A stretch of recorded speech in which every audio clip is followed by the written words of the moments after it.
안녕하십니까. 백승주입니다. 연일 강추입니다. 코로나도 진정되지 않고 있습니다. 그 다음에 정부의 K-방역 대책도 최근에 어떤 국민적 신뢰를 점점 잃어가는 듯한 인상을 풍겨주고 있습니다. 그래서 각자가 K-방역에 파수꾼이 되고 자신의 건강에 유념해서 일상을 살아갈 필요성이 어느 때보다도 높아지고 있습니다. 저도 그렇게 하고 있습니다. 여러분도 그렇게 해주시고요.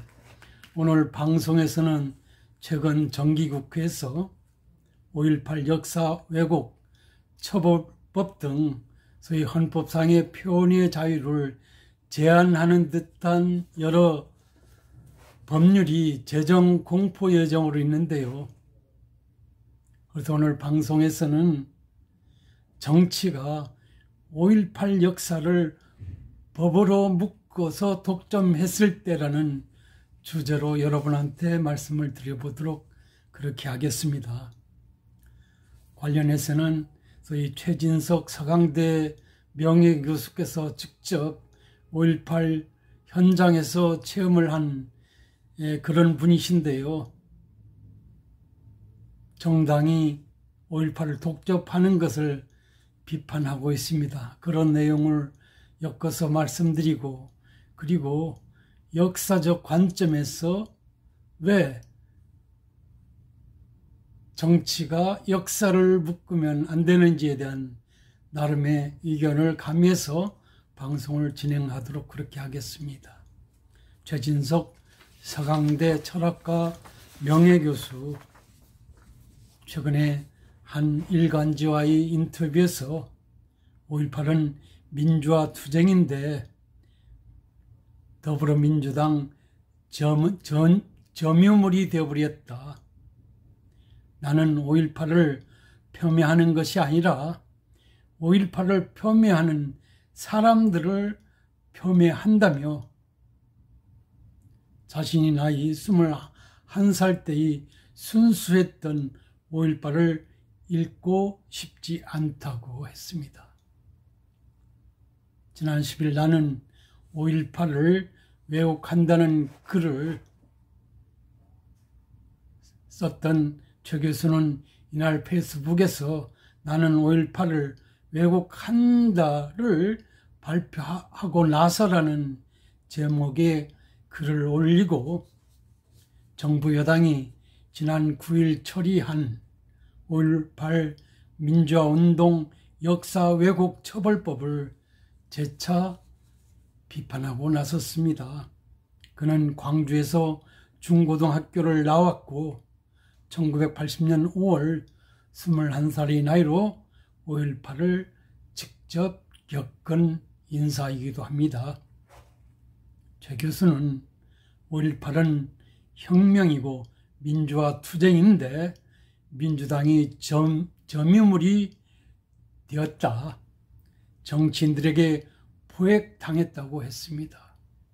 그는 물론 여기까지 오는 길에 민주당과 정치인들이 노고는 또 얼마나 컸겠는가.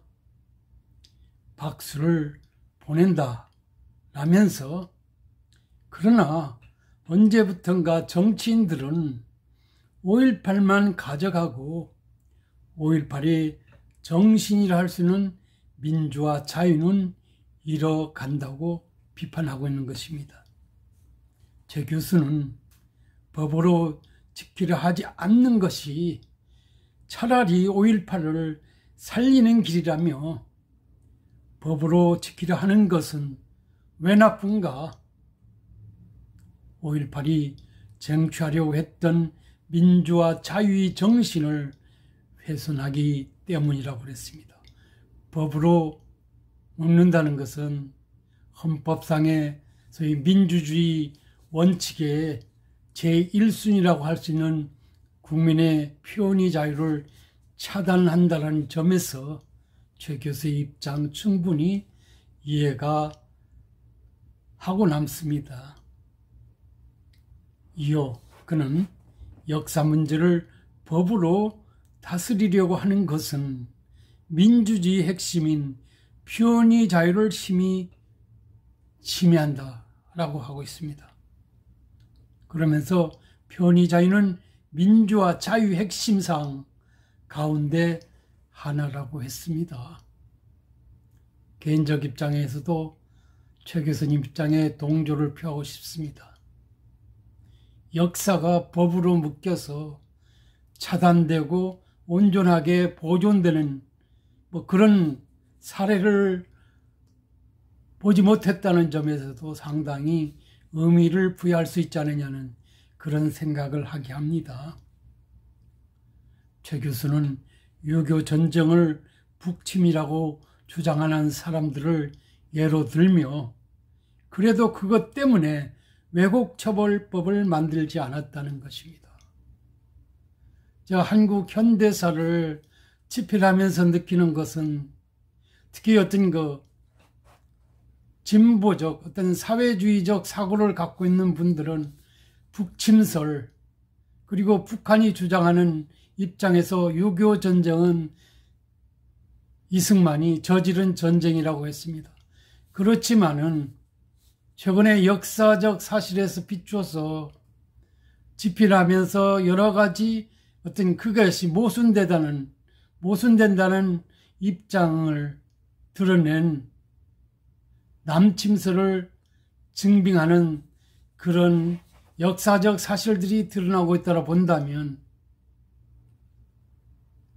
유교 전쟁에 대해서 북침설을 주장해 왔지만 그것을 역대 정치권이 법으로 묶지 않았다는 사실이 되겠습니다. 역사는 역사로 해결해야 된다는 그런 시사점을 던져주는 말씀을 하고 계시는 겁니다.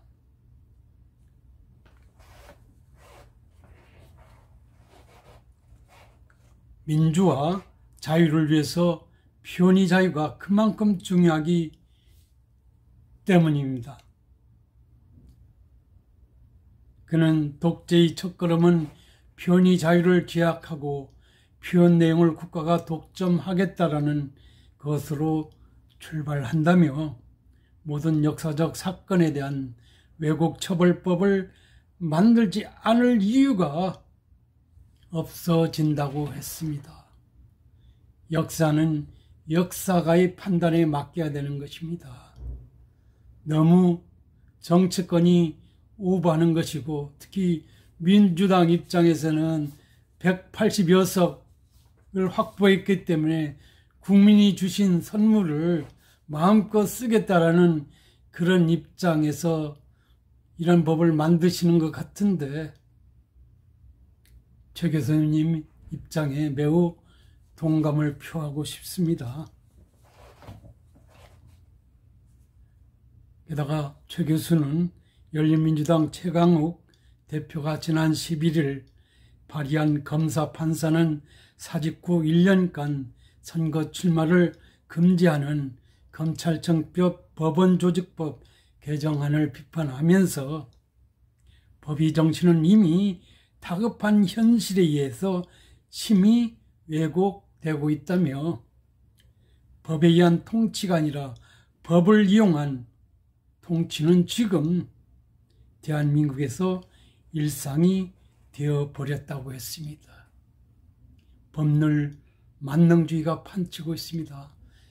민주주의, 어떤 법치주의 근간이 흔들리고 있고 헌법주의가 무시되고 있는 이런 상황이 최근에 노출되고 있다고 본다면 최 교수님의 입장에 동조하고 싶습니다.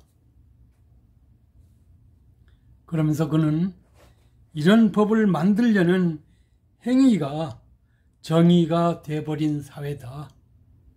5.18 역사 왜곡 처벌법도 이렇게 정의스러운 자들에 의해서 만들어지고 있다.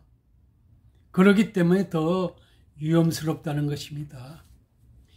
역사를 법으로 묶는 것이 정의 관점에서 이루어진다고 착각하는 것은 잘못이다라는 그런 비판을 하고 있는 것입니다.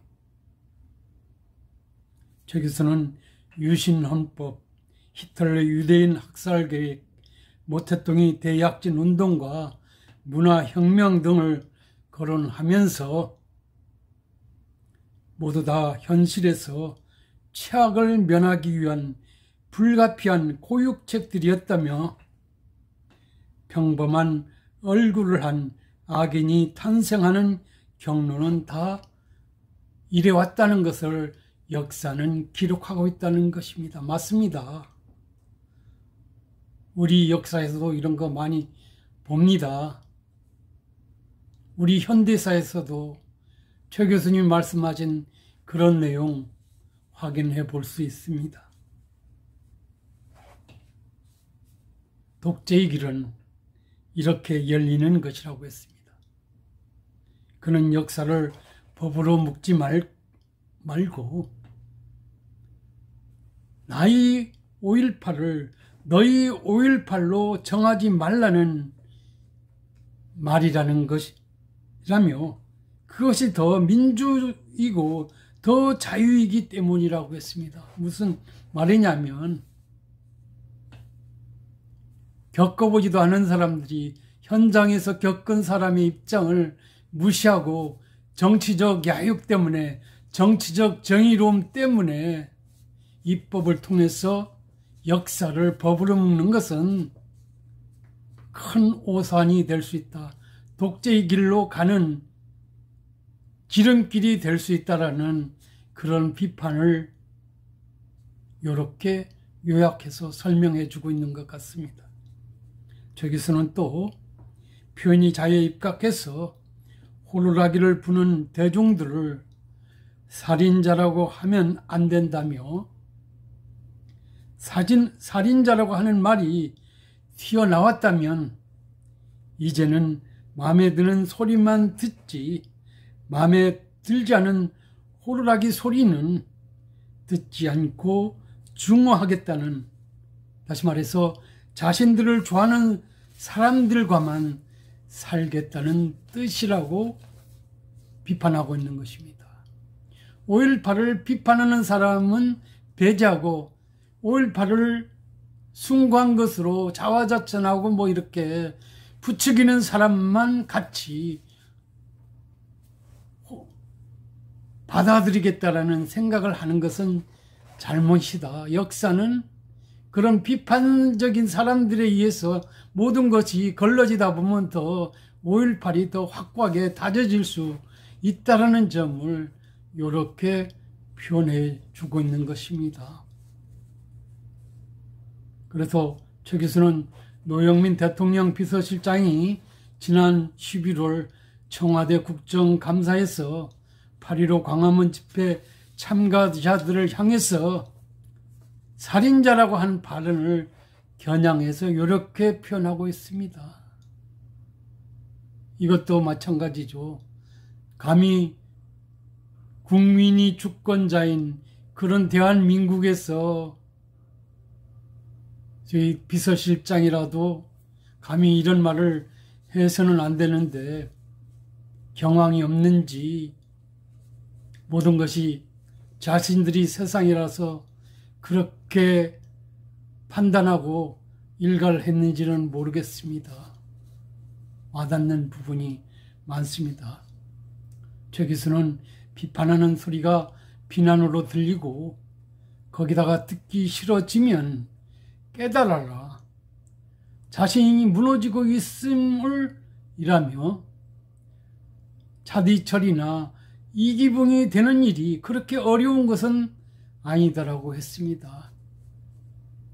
차디철 박정희 대통령의 신복이고 이기붕 이승만의 신복입니다. 그리고 우리 현대사에서 이승만 대통령의 업적, 건국 업적 높이 살 수 있지만은 독재했다는 것. 박정희 대통령 대한민국의 산업화를 통해서 우리가 이만큼 먹고 살게 해줬는데 정치적 입장에서 보면 독재를 우리가 부정할 수 없다고 본다면 그 독재의 그 와중에서의 차디철의 역할, 우리가 연상해 볼 수 있잖아요.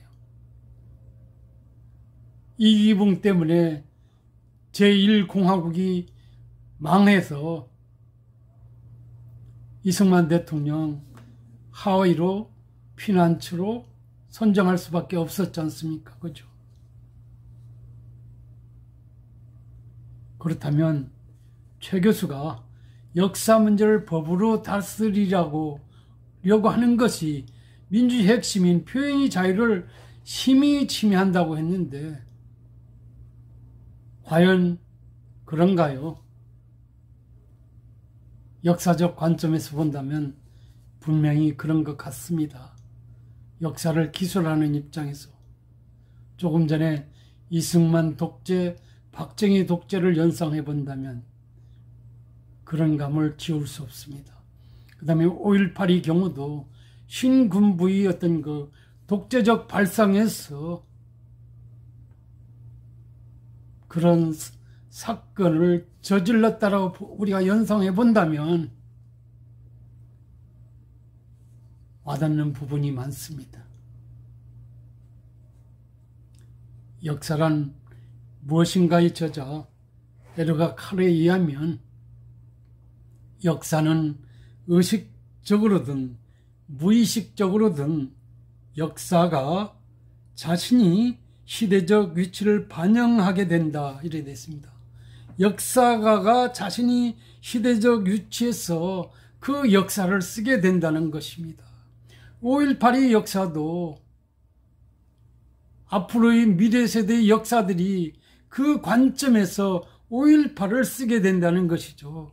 그런 것들을 무시하고 법으로 묶어버리고 하는 것은 독재의 지름길이라고 우리가 비판해 볼 수 있다는 것입니다. 또한 에르가 카르는 그런 역사가 의해서 현재 우리가 살고 있는 사회에 관해 어떤 견해를 가지고 있는지 더욱 폭넓게 생각해 볼 수 있는 계기가 될 수 있다고 하는 그런 표현을 역사란 무엇인가라는 책자에서 기술하고 있는 것입니다. 그는 역사가와 과거의 역사적 사실들을 끊임없는 상호 어떤 그 작용의 과정이자 과거 사이의 어떤 끊임없는 대화라고 그랬습니다. 정치가에서 법에 의해서가 아니라 역사가의 어떤 그 이런 대화적인 어떤 그 과정에서 역사는 판정되고 기술이 된다는 것입니다. 40년 전에 5.18의 역사, 그리고 40년 후의 역사, 그리고 80년 후에 5.18의 역사를 우리가 보게 되는 것은 정치나 어떤 그 법에 의한 것이 아니라 역사가의 판단과 기술에 의해서 우리가 그 역사를 잊게 된다는 사실을 우리가 연상해 본다면 5.18 관련된 법을 통해서 이것을 고정 불변의 것으로 만들겠다라는 것은 너무 지나친 감이 없지 않다는 생각을 하지 않을 수 없을 것입니다. 그리고 에르가 카르는 과거를 지배하는 자는 미래를 지배하고 현재를 지배하는 자는 과거를 지배한다고 그랬습니다. 그냥 과거의 역사, 현재적 입장에서도 판단해 볼 수 있고 미래적 시각에서도 우리가 판단해서 상호간에 매칭이 된다는 그런 생각을 해본다면 역사는 고정불변의 것이 아니라 항상 역사가 이 어떤 그 사고에 의해서 바꿔질 수도 있는 뭐 그런 어떤 그 진화적인 어떤 그런 것이다 이거죠. 예컨대 5.18 신군부의 군사 쿠데타 그 당시 역사는 그것은 정당하게 표현될 수 있었습니다. 그 다음에 그 당시 5.18에 대해서는 이것은 5.18 광주 사태라고 표현됐습니다.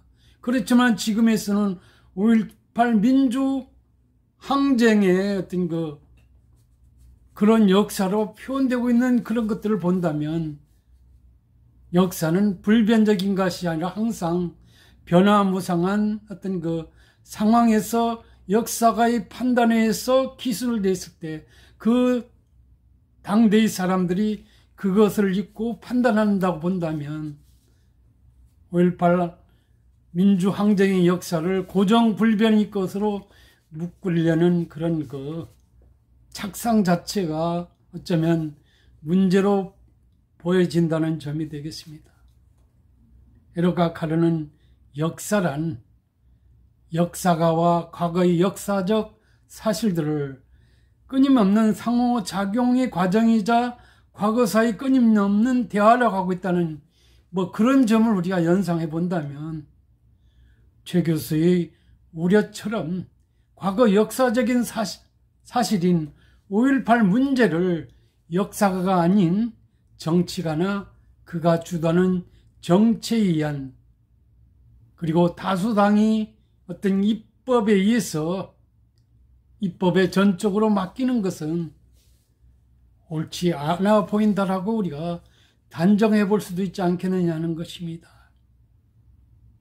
법으로 묶으면 그 입법에 관여한 사람은 지적이 돼서 좋겠지만은 역사는 그렇지 않다는 것입니다. 당대의 역사가들이 지속적인 대화와 판단에 맡기면 될 일을 왜 법으로 묶어야 됩니까? 하는 질문이 나올 수밖에 없다는 것입니다.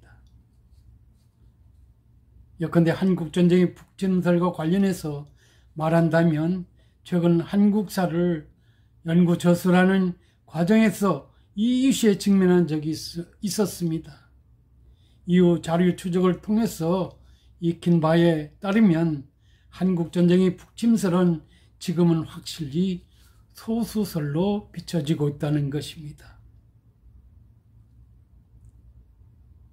그러나 지난 70년간 특히 진보주의 사고하에서는 주로 이 북침설이 제기되어 왔다는 사실을 우리는 부정할 수 없습니다. 그러나 그것을 부정하는 주장 또는 그 사실이 드러남으로써 북침설에 대한 설득력이 부족한 것으로 비춰지고 있는 것입니다. 현재는. 이런 점에서 5.18 민주화운동의 근본을 정립해 나가자는 이런 최 교수의 의미 있는 판단의 경험에 있어서 주의 주장은 매우 설득력이 있어 보인다는 그런 말씀을 드리지 않을 수 없습니다. 또한 최 교수는 역사 문제를 법으로 다스리려고 하는 것은 민주주의 핵심인 표현의 자유를 심히 침해한다고 했는데 표현하는 거 맞습니다. 묶어버리잖아요. 어떻게 비판적으로 이야기하면 이게 법에 의해서 이게 제지를 받을 수밖에 없기 때문에 제한한다고 하지 않을 수 없습니다. 특히나 여권이 힘으로 밀어붙인 5.18 역사왜곡 처벌법에 대해서는 국가연 역사의 독점이라는 비판이 나올 수도 있어 보입니다. 이견을 봉쇄한 지난 정부의 박근혜 이 역사 교과서 국정화 추진과 뭐가 다른지 반문하지 않을 수 없습니다. 박근혜 대통령에 대해서는 적폐청산했잖아요. 그럼 현 정부가 그와 같은 행위를 하고 있는 것 우리는 비판하지 않을 수 없습니다. 분명한 것은 역사는 정치인들이 아니라 역사가에 의해서 비판, 분석, 평가돼서 기록될 뿐이라는 것입니다. 다만 정치에서 조작되거나 도용낼 낼 뿐이라는 것이죠. 그런 역사는 역사가 아니라는 것입니다. 그 다음에 이 5.18 역사 왜곡법이 나중에 야당이 여당이 돼서 지금처럼 절대 다수가 됐을 때 또 바꿔야 되는 그런 불가피한 문제도 발생할 수 있다는 점을 연상해 본다면 현 집권 세력의 너무 아나무인격인 이런 역사 왜곡 사태, 최 교수님의 말씀을 빌어서 비판하면서 동감한다는 그런 말씀을 드려보겠습니다. 여러분은 어떻게 생각하십니까? 역사는 역사가에 맡기는 것보다 다수 여당의 힘에 의해서 법으로 묶는 것이 옳다고 보시는지요? 한번 생각해 봐 주시기 바랍니다. 감사합니다.